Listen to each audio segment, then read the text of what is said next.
Hello, and welcome to the 15th of Decem-Baron 2020. Now, today's story, today's story is certainly a very interesting one that I've looked forward to sharing for a while. It has to do with the internet name I gave myself, Baron Dippity. Now, I have shared in the past in public that Baron Dippity is that the name Baron Dippity was inspired by a Dungeons & Dragons character I made, and that character's name was Baron Dippity. Now, how did Baron Dippity change into Baron Dippity? Well, after the campaign that Baron Dippity was played in, I decided that it'd be fun to, when I made the character of Baron Dippity, I went between Baron Dippity and Baron Dippity. I liked Dippity, Serendipity, that kind of thing. But over time, I kind of like Baron Dippity sounded a bit fancier and nicer to me, and so I've been using that as my gamer name, and that's, and so I just kind of continued on from there. So today I'm going to show you the story of Baron Dippity, how he was created, and what campaign he was created for, and the general things that happened in that campaign that happened to Baron Dippity. It's quite the story, honestly. So this was several years ago. I think I had been playing Dungeons & Dragons with my friends for about a year at this point, maybe a little more. And some of these friends really wanted to play a Dungeons & Dragons campaign that was set in the Warhammer setting. Now, I have talked about the Warhammer 40k setting, the Warhammer 40,000 setting before. The Warhammer 40k setting is 40,000 years after the Warhammer setting. Warhammer is just as brutal, but strictly fantasy. It's not sci-fi or whatever, as far as I know. I didn't know very much about the fantasy Warhammer, the Warhammer of the fantasy world, but it's just, I'm sure it's just as deep. It's got a lot of depth and a lot of development and everything. And this campaign, I don't have a name for this campaign. I wasn't a dungeon master for it. I was one of the several players of it. This campaign ended up being the longest campaign we ever had to date. Previously, our campaigns would last maybe 3 to 5 months, if that. Usually 3 to 4. This one lasted 9 months. Now, I've had longer campaigns since then, but this one has been particularly memorable for me. My then girlfriend, or I think then fiance, now wife Blaze, was involved, and everything. And there were times when we had rotating dungeon masters as well. There were like 2 or 3 people in the group who took turns being a dungeon master because there's so much to keep track of. And also this was a larger group, probably 6 to 8 people, depending on the evening. And so there were a number of nights where two DMs each had a different little adventure for the session plan, and we broke into 2 different groups. We were all still one group, and we all had a group of adventurers, but we often split the party into 2 parties of 2 to 4 people. So yeah, it was a bit more involved than what we usually had. I'm going to speak in general terms here regarding the plot, but there was a lot going on, and it had different. I like organizing this in my mind into different chapters. All right, it started simple enough, level 1 and everything, but it got into rather grand scales at the end, which I think is typical of longer running campaigns, and I like that about those. I like things that are grand in scope and scale. I don't read or watch a lot of long-running anime, and so I don't very often see a long story through to its conclusion quite like this. And so I like it when that happens. So first, I'll explain Baron Dippity. So the concept for Baron Dippity actually was inspired by the Heroes of Awesome show. The very first Dungeons & Dragons show that I watched as I was learning, as I was first learning before I could actually start playing. My hair is I can see my hair and it's like doing a few weird things. So sorry.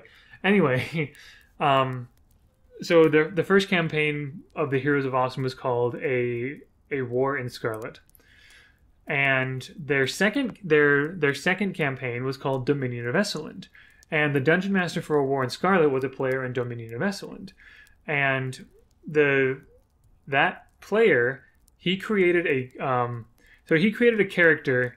I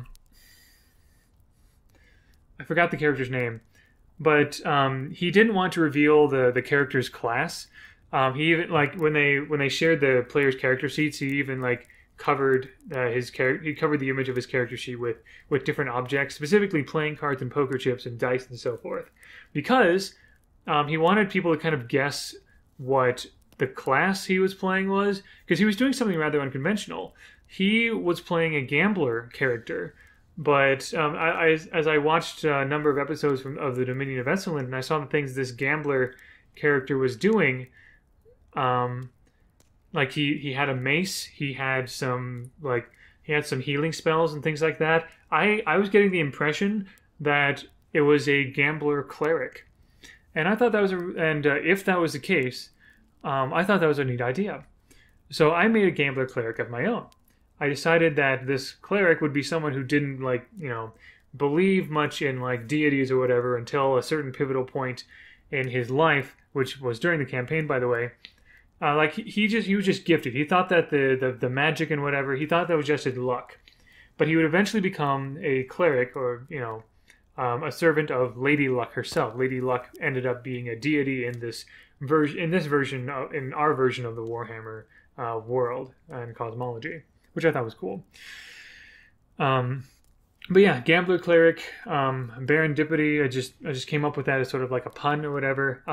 Baron Dippity was born as Aaron Dippity, but he took on the name of Baron because he thought that because he came from a humble background, he thought that taking on the name or title of Baron would be more impressive. He was a bit. He was also a little bit. He wasn't actually a bard. I didn't multi-class Baron Dippity, but he was. I did give him some aspects of performing or persuasion, that kind of thing. He had a mace, and he also had. I also gave him a shield that functioned as a spinner as well, like a big Wheel of Fortune spinner kind of a thing that had. It just had numbers 1 to 20, and so he could use that in several different ways. If he wanted, to choose something at 25% odds, then anything that's like 1 to 5, 6 to 10, 11 to 15, and then 16 to 20, or a number of divisions like that. So he used that as a spinner to, and he also had poker chips, and I used actual poker chips or playing cards or six-sided dice with the pips on them as props essentially. And I tried my best to flavor his spells so that it looked like he was using those things to cast his various spells. Right, so yeah, anyway, so at the start of this campaign, we were doing lots of typical adventuring stuff, exploring caves. We went underground under a town and came across Skaven or rat people, or tinkering rat people. We dealt with a big poison bomb and things like that, and things sort of kept escalating from there. And we were trying to stop an orc incursion on a fortress, and all these sorts of different things. That was sort of the first chapter. Very very typical fantasy kind of stuff, which I thought was fun. By the way, Blaze was a rogue.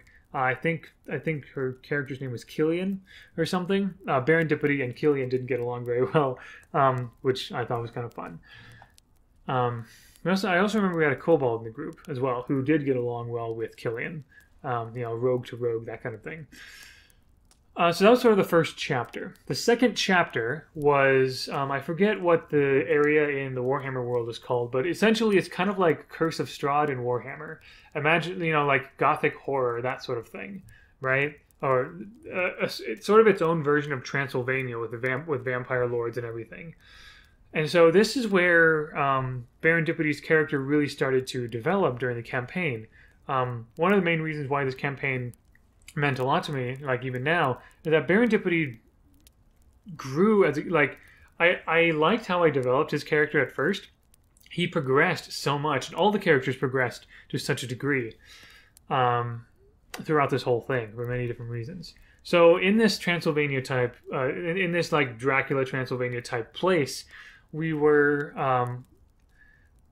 basically like prophesied to defeat or destroy this vampire lord or whatever.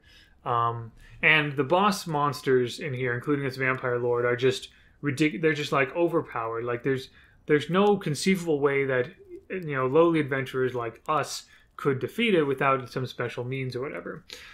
And along the way, Baron Dippity met and fell in love with one of the ladies of the tavern. I believe her name was Marakovna. But also, more significantly, there was a point in which Baron Dippity and some of the other characters saw the rise of the rightful king, of the deposed king of the area. I'll call it Warhammer Transylvania for now, I guess, for lack of a better term. Maybe I could look it up, but I don't want to spend too much time searching and everything for that. So there was a king already, but that king deposed that new king deposed and kind of like took over the old king. The old king was trapped somewhere until some cultist ritual brought him back and everything. And I think this old king's name was Manfred or something. In any case, there was a lot of off the table, out of session text conversations here, especially in this time with Baron Dippity. Like when we wanted to do downtime activities, that happened as well, with texts and everything. It's pretty cool. But with Baron Dippity, so Manfred sent an offer to each of the characters, basically saying, you can join me, you can be on my side and I will bless you with my power, or you can not join me and I will consider you my enemy. And so Baron Dippity thought long and hard about this. And did I actually like write something?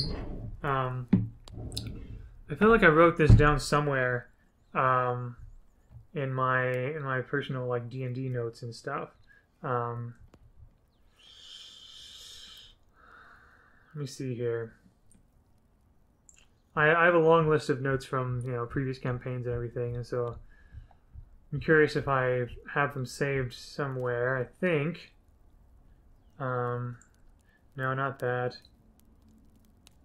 Not that. Nope.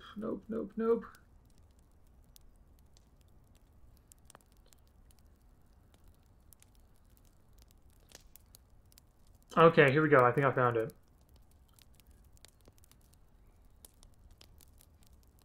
Okay. So, first of all, here we go. Here's what happened. The Baron thinks long and hard about his response to the great and... Oh, it's not Manfred. I think Manfred was the new king. Vladimir was the old one. The one who made the offer. I'll also say that I gave Baron this sort of like my attempt at a stereotypical Texas accent, like, I am Baron Dippity, pleased to make your acquaintance, that kind of thing. I tried to make him, but, I enjoy doing that voice. I thought it'd be fun to do for Baron Dippity as well. To kind of like belie the fact that he's trying to call himself Baron, but he kind of has this sort of like country-ish accent, whatever. It made sense to me at the time. Anyway, the Baron thinks long and hard about his response to the great and wicked Vladimir. This is the first time he has been confronted with a moral issue of this magnitude, and he doesn't consider himself to have strong morals apart from the idea that bringing people together, especially through games and other similarly social experiences, fills humanoids with life, light, and luck. He starts to think about this creature, Vlad, who is not alive, but is one who drains life from the land and those around him. Baron determines that he cannot serve such a being. To do so, he believes, would drain him not of blood, but of life, of joy, and of the very essence of his power and purpose and happiness, luck. He attributes a lot of his power and happiness to luck. And also, I forgot that one aspect of his character that I put in there was, a part of me, was he loved bringing people together to socialize and to play games and things like that. Anyway, I made him illiterate as well. At one point, the dungeon master actually gave me, the player of Baron Dippity, a set of glasses that would let him read in any language. Anyway, being illiterate, Baron decides to choose carefully the words to speak to the undead raven messenger. When the fowl arrives, Baron speaks to it the following words, which are at times sarcastic, not apologetic. I know you're all very generous, Vladimir, especially after witnessing a bit of your power and draining life, luck, and joy in mere seconds. I know that after witnessing you, I am tough and lucky to be alive, and that is what I truly believe in. Luck. Just my luck I ended up in this dreary land with other travelers. Just my luck I became a witness to your return. Just my luck I'm talking to some random raven with one eye and a cracked skull. As much as I believe in luck, I realize it does not always dictate destiny. If someone else had witnessed you there in the chapel, you would have offered them this too. It is hard for me to see how you value life, if at all. It is hard for me to see how inner light and joy, which is the essence of life, would find any place in a life lived under y'all. It is hard for me to see how luck, which favors life, again, I and many others are tough and lucky to be alive right now, can thrive in a life that you lead. So, I ain't gonna allow you to lead my tepid life. If I did, my reliance on luck would be replaced by a reliance on you. It ain't right. It ain't what kept me alive this long. It ain't the way to treat Lady Luck to leave her out of the cold for another man. And by the way, at this point, Baron Dippity believed that Lady Luck was just like a concept or whatever. Kind of like how we in the real world refer to Lady, Luck be a lady, that kind of thing. He kind of had that same view. He didn't realize Lady Luck was an actual deity at this point. Anyway, it ain't the way to treat Lady Luck to leave her out in the cold for another man. So, Lord Vladimir, forgive me if I still wish to place my trust in luck. Allow me, if it ain't too much bother, sir, to take another gamble. 'Cause luck has been a good lady to me all my life, which means I must be a gentleman to her. P.S. If y'all didn't know this already, I can't read or write, so I hope your little birdie here can relay my message accurately. And so, the undead raven leaves with the message, and then soon after that, the dungeon master sent me this message. You, Baron, hear the voice of Lady Luck. Perhaps the first time you have had evidence of her in your life. Baron Dippity, my most loyal disciple. Where others have faltered in your faith, you stuck with me and the luck of the draw. I bless you. And then, at this time, mechanically, I received an ability score improvement and a free feat. You also now have vampires from Vladimir after you, basically. And so, I continued this with how Baron Dippity reacted to all of this.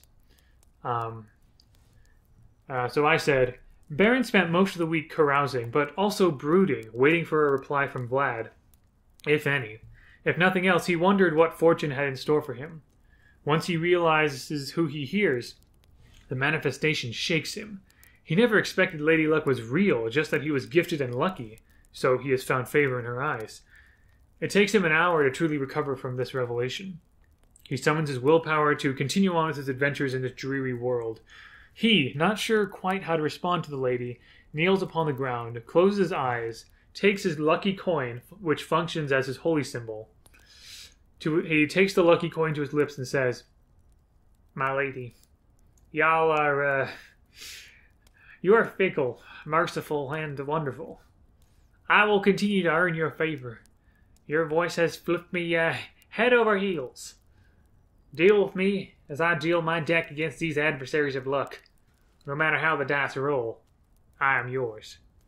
He gets up, takes a deep breath, and takes one final nap before he meets up with the party again. So that was a pivotal moment where he truly started to he truly started to follow Lady Luck, essentially.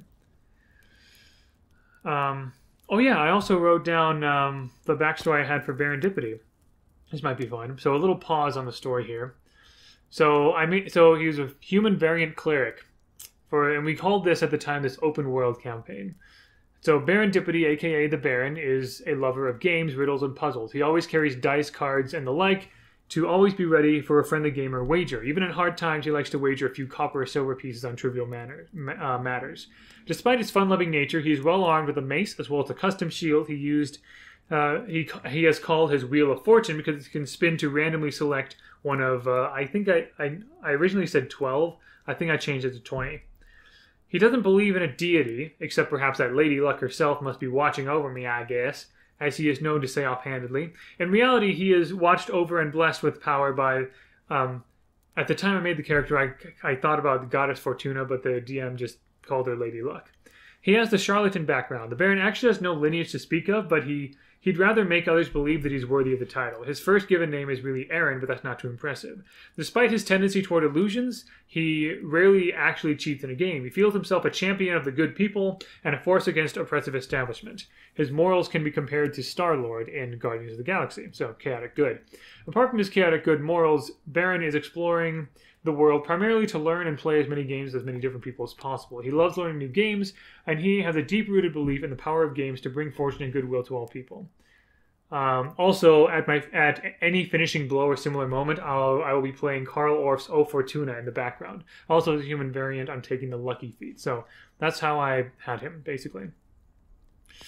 So anyway, yeah. So moving on, we eventually confronted, the vampire, the vampire lords and everything. And actually, by the way, Blaze's character Killian sided with Vladimir, so she got like vampire traits or whatever. So yeah, some chose to follow Vladimir, some did not. Baron Dippity chose not to. Anyway, moving on. So I remember this really brutal battle, and some of the characters' connections, including Mara Kovna, were being held hostage and held as a sacrifice for Vladimir and things like that, and all kinds of things. The characters barely made it out alive. They were just saved in the end, and some other larger big bad came in the end as well, revealing himself. So after that sort of chapter in Warhammer Transylvania, after that second chapter, I believe the next chapter moved us on. Again, I'm glossing over a lot of things, but I think the next chapter moved us on to a more Amazon or South American location, essentially. There is an island out there known as, I think, called the Vortex. All right, and among the many different adventures, we dealt with these ancient, powerful frog people and whatever, and things like that. And we were basically told that there was this very tremendously gigantic evil entity that could devour worlds or whatever. And we discovered that we, the characters, were among the chosen of the gods, including Lady Luck and the many other deities of the pantheon, to basically keep trying over and over and over again to beat this evil person. But we keep losing our characters keep losing their memories each time.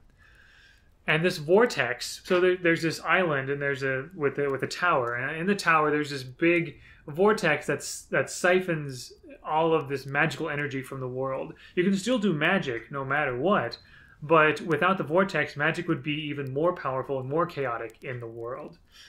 And so it kind of came to a point where we could choose whether or not we wanted to protect the vortex or destroy it.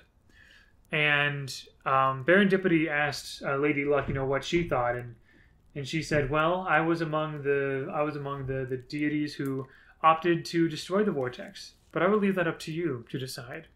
Leave it up to chance, if you will." Baron Dippity eventually was, I think, the only one in the party who decided that destroying the vortex, even though it would make evil more powerful, it would also make them and the side of good more powerful as well. Adding more chaos and randomness and luck and excitement to the whole struggle. And so, as Baron Dippity was as the whole party went up the tower and everything, and there was like an enemy army coming in to try to lay claim to try to take control over the tower. Everyone was up there, and there were these sages that were keeping the vortex intact. Baron Dippity shot lightning at those sages. Without these sages, the vortex would stop, would be destroyed. And there was this major Skaven enemy that came and tried to like interfere and things like that. And actually, a fair amount of the party was like, "Baron, what are you doing?" The Baron, but it's just kind of like we had a choice, and Baron Dippity says, "I guess I could say that I betrayed the party in a sense, I suppose." But the vortex did eventually get destroyed, and like the enemy didn't end up taking control of the magical tower, but the vortex also got destroyed. So everybody wins, loses, whatever. I don't know. There was also a moment in this chapter, this Amazon South American area, this Amazon jungle-like chapter. It wasn't actually South America, but it was like the Warhammer version of South America, if that makes sense, that climate. I remember this one time, like we were at this, the characters were at this temple, right? And we were going against this really powerful, evil boss monster. By this time, we were fairly high level, and Baron Dippity had a fair amount of really cool spells, like Cloud of Daggers and things like that. He wanted to cast Contagion, which puts a nasty disease or malady on a foe and severely weakens them physically. And so, but Contagion is usually a touch spell. And Baron Dippity didn't want to get close enough to have to do that to this boss monster. So I petitioned to the Dungeon Master, like, hey, could Baron Dippity cast Contagion on his lucky coin? And then throw that coin. And I had Baron Dippity use like attack with coin and card things before. They didn't do much damage by themselves. But I wondered if I could use that as a conduit for the spell. And the DM allowed it. And we were in some sort of like chapel building or whatever, or temple. In any case, it had like pews and rows of seats. So I rolled the dice. I rolled low. I didn't hit. And I'm like, you know what? I'm going to use my last lucky point. I'm going to use my last lucky point for the day. Actually, no. I had 2 lucky points left. I failed again. I'm going to use my last lucky point. Here we go. I gotta hit it this time. I rolled, and I rolled a 1. The Dungeon Master described what happened. Baron Dippity flicks the coin, but missed so epically that it hits a pew and bounces back and knocks Baron Dippity in the forehead, casting the contagion on him. Wild. Just crazy odds and everything. But you know what? It's kind of the spirit of the whole thing, right?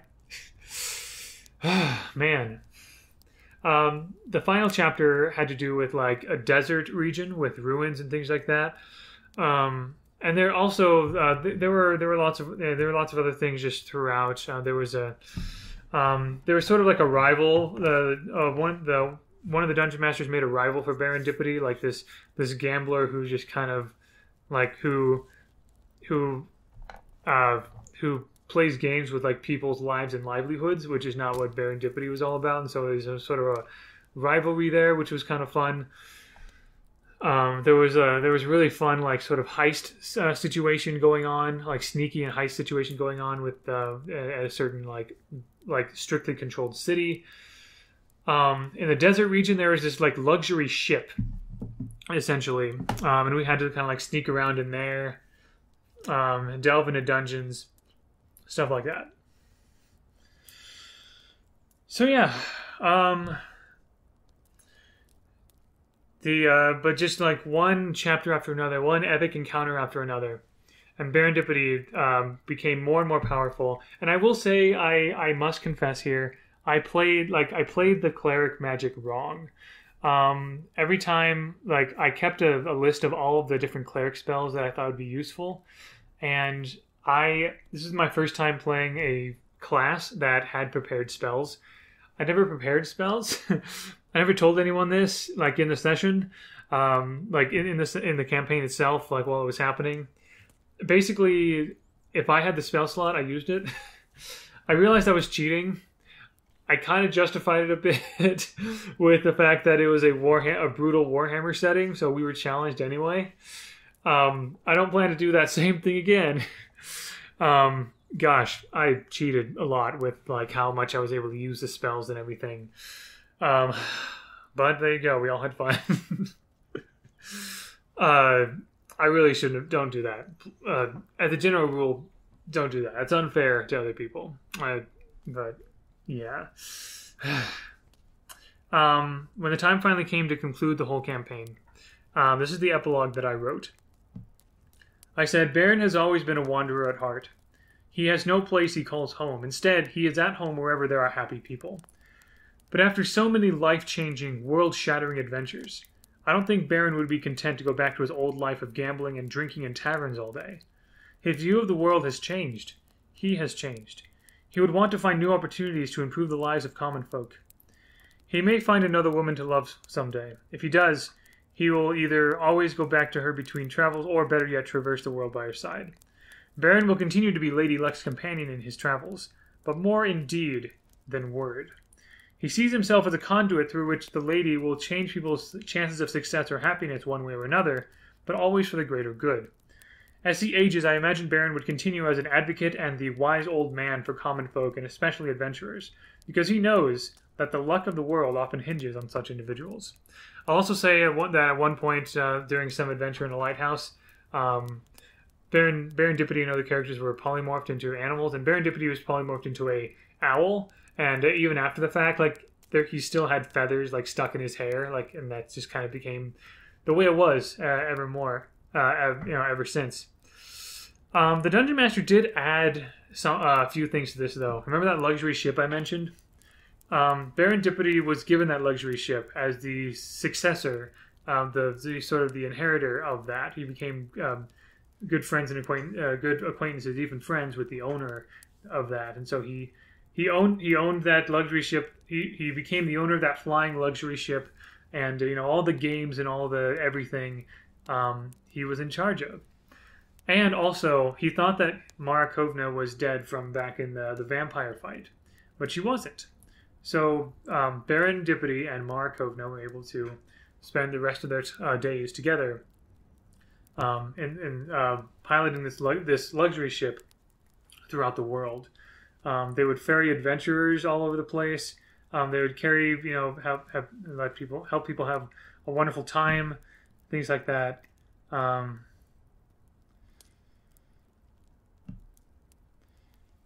But yeah, but there you go. That is the story of Baron Dippity, really. I just realized that I had some notes from back in the Revolutionary War campaign as well. There's a wish that Jack McDonough had to try to destroy a character named Jules, and then that same player came back later on when Jack McDonough had some sort of redemption arc, essentially. But yeah, where Jack goes back on his wish to destroy and things like that. But that's not the point here. Basically, yeah, there you go. That is the story of Baron Dippity, and that is the story of the open world Warhammer fantasy Warhammer campaign. Quite the adventure. Certainly one of my absolute favorites. That I've had, one of my favorite characters next to Yarharet Tintonabular, and certainly it inspired the name of Baron Dippitus as well. So I'm very grateful for that. So there you go. Thank you for listening. Thank you for being here. We'll see you tomorrow. All the best.